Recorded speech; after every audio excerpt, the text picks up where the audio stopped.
الآن وصلنا إلى مرحلة الإعلان عن المرشحين الثلاث في مجال العزف الموسيقي المنفرد. المرشح الأول هو دانا هوغر أبو بكر، 21 سنة، من أربيل. أهلا دانا.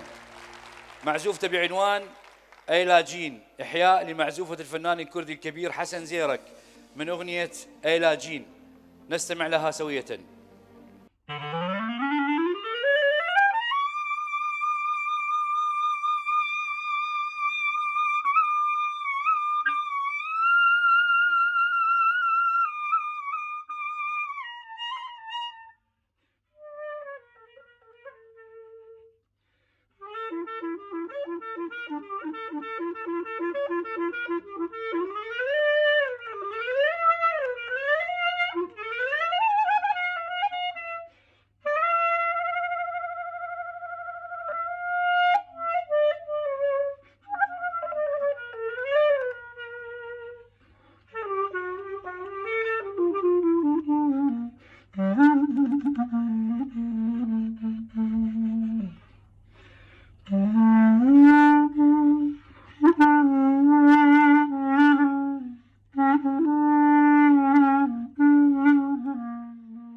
ننتقل وإياكم إلى المرشح الثاني من السليمانية، وهو روجيار لقمان، عمره 16 سنة. العمل اللي قدمه روزيار هو بعنوان تانجو إن سكاي. خلينا نستمع معه.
المرشحة الثالثة هي بارين أردلان عين الدين. تحية لبارين. قدمت معزوفتها بعنوان جارداس، واحدة من أهم المقطوعات الموسيقية في التاريخ الموسيقى الإيطالية. نستمع سوية.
الآن يتفضل المايسترو العالمي الدكتور علاء مجيد للإعلان عن الفائز الأول بهذا المجال.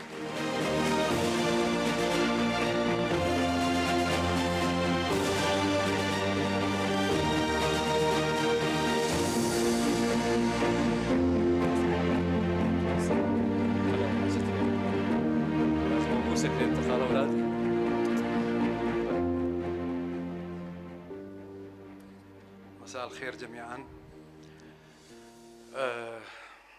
أولا سعادتي كبيرة أن أقف أمامكم وأن نشارك اليوم هذا الاحتفال الكبير والبهي، وخاصة مشاركتنا المتواضعة مع الفرقة الوطنية للتراث الموسيقي العراقي التابعة إلى وزارة الثقافة والسياحة والآثار.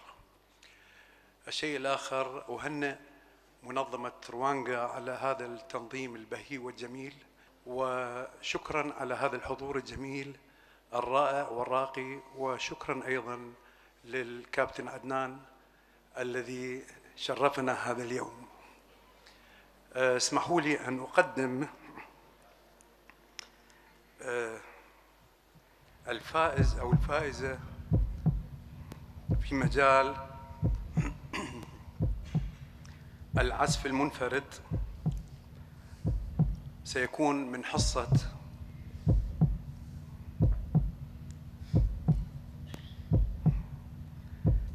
الفائزة بارين أرولا. مبروك. مبارك.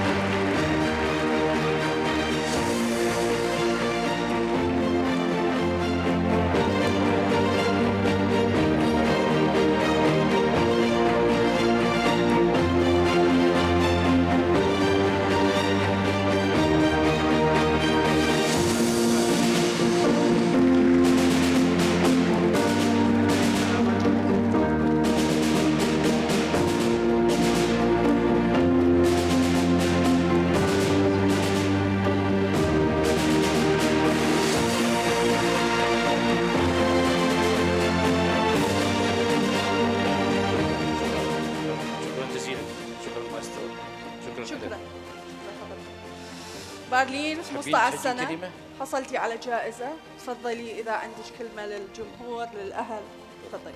سرتامه سپاسی روانگە بکەم کە ئەم هەلی بۆ گەنجان ڕەساندووە. مامۆ زۆر سپاسی مامۆستاکەم مامۆستا شەهرام بکەم لەبەرەوەی بێمنەوە تایم بکەم ئەم ئەستەوە سپاسی خێزانەکە بکەم و پیرۆزبای لە هەموو براوەکانی روانگەکەم.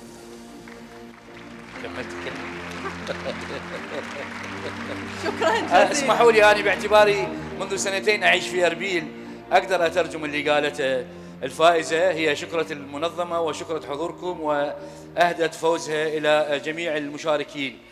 الفائز بالجائزة الثانية هو شو تتوقعون؟ روجيار أو دانار؟ بعدنا توقع. شو تقول أنت أستاذ جبار؟ يا بدقرية معودة طلعت قلوب العالم دقرية. الفائز بالجائزة الثانية هو دانار هوكر. دانار. أما الفائز بالجائزة الثالثة فهو روجيار لقمان. تحية إلى روجيار.